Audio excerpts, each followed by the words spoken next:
Hey, what's up guys? My name is Nicholas Corsell, and you're watching The Literary Nomad. Today we're going to talk a little bit about my strategy and how I publish my work as a fully independent writer. When most people think of the idea of a writer being independent, or really any creative person being independent, they view them as the complete antithesis to the traditional system. So in the literary world, traditional publishing, you write some short stories maybe. I mean, not all writers do, but most write some short stories or some poems.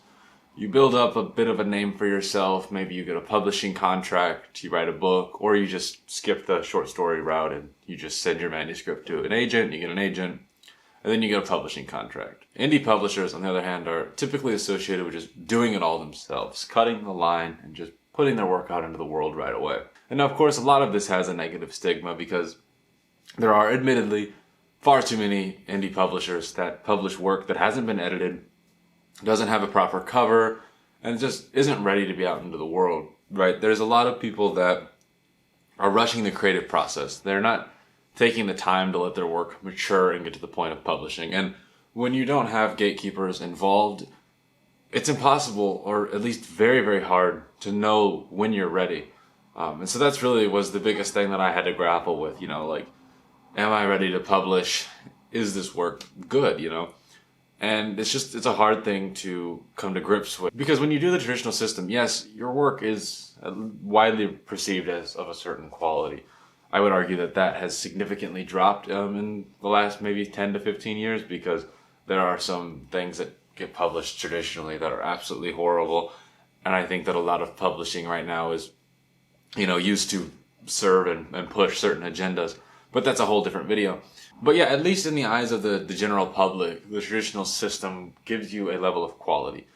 You could say this book is bad, but it's kind of widely accepted that it's at least the baseline of acceptable published work. And indie published books, they don't have that scale.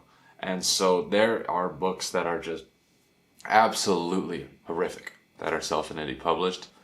But there's also absolutely incredible books. You have things like The Martian, for example, which is an absolutely astounding book, or you have all of Hugh Howey's books. They're great works that maybe would have gotten overlooked by traditional publishers. Maybe they wouldn't. I don't know. Regardless, they're certainly if not exceeding the quality of the average book. And so we see these two very distinct lanes of publishing, right? You have the indie publishers here, and you have the traditional system right here. And we tend to view these two lanes as just entirely monolithic. And I don't think that that's the best strategy, and that's not what I do as a writer. Instead, I like to use the traditional system when it benefits me, and when it doesn't, I go the independent route. I don't think that we need to put all of our eggs in one basket. I'll never publish a novel traditionally because the financial cut that you get is absurd. You do all the work, and they get the majority of the money. And I know people will try to twist it a million different ways. Why the traditional publisher deserves that, or why they need to take that cut to stay afloat. But my question would be who is driving that industry? The average writer or the average associate editor in New York that's making $60,000+, or at least 40, and the authors aren't earning out in advance, right? So you have an author that's getting a $4,000 advance who did all the work, and some editor who's editing his work is getting paid 40, 50 grand. That author in his whole lifetime, maybe he'll publish 10 books and we'll be lucky to make 50 grand total over 10, 15, 20 years. To me, that math just doesn't make sense. I'd much rather retain 100% rights to my work and make a couple dollars for every book instead of getting a lump sum and then that's it basically if I'd ever earn out. Further, retaining things like translation rights, film rights, all of these different things is incredibly important to me. And I just don't see a world where a traditional publisher will ever give me something or give me an offer that is attractive enough to make me switch that view. Short stories, on the other hand, are an entirely different ballgame. I very much subscribe to the traditional publishing model of short stories because they serve both the author and the publisher. So every time I write a short story, I'll send that out to all kinds of different outlets. And I've published, I think, 4 or 5 traditionally so far, and I just signed a contract to publish another one. They don't always give you money. Sometimes they do. I've gotten paid for short fiction before. It's never really a super meaningful amount. But the key is you keep your rights. And so you get to see your book in a magazine. So you get the prestige that traditional publishing offers.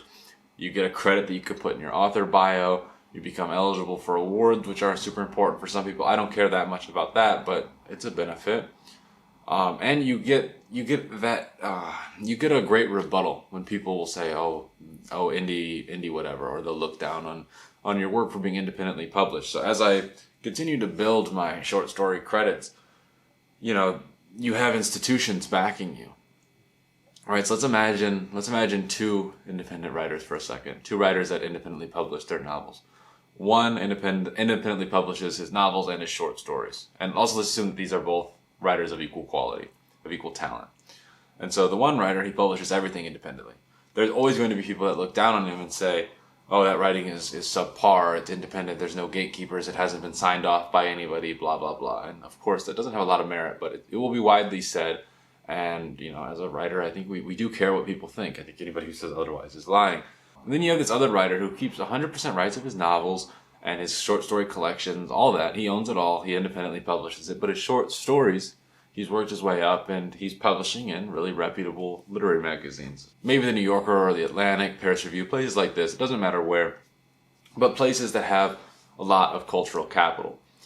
The situation that I just described there, that's the dream. That's ideal, I think, for any creative writer, is you get a couple short stories published in, like, say, Paris Review. Nobody is ever going to say, or if they do, they just look foolish because you've been given that prestige, right? You've been validated as a good writer. And so you have now a universal answer to anybody who's going to use the whole, oh, you're independent, blah, blah, blah, it's not any good. And so I think that as indie creators, I think that it's worth the effort, because also you can publish it in the New Yorker and then take that short story, put it with other short stories, make a collection that you own 100% rights to, because most of the time, at least every short story contract I've signed, I have the rights to it to publish it into collections, and nobody's buying short stories as individuals. And so I'm publishing in different magazines, and then in a year or two, I'll put it together into a collection. I'll own that collection. So not only will I get a lot of that cultural capital from the magazines, I'll end up with a collection that I own, and I reap the entire financial benefits of being independent. And the more I think about this, the more that it just seems obvious to me. I feel like this is really how every writer should be doing it. And until, as an industry, we get past this idea that we have to be subservient to the traditional systems, and we continue to allow them to make everybody, us included, believe that anything that they don't say is good is bad, we're just always going to be at their mercy. Yet, continually, they publish things that are absolutely terrible, and they continue to overlook things that are great. Yet, for some reason, all of us are just like on our knees begging for their approval. If you guys enjoyed this video, don't forget to like, comment, and subscribe, and I'll see you shortly in the next one.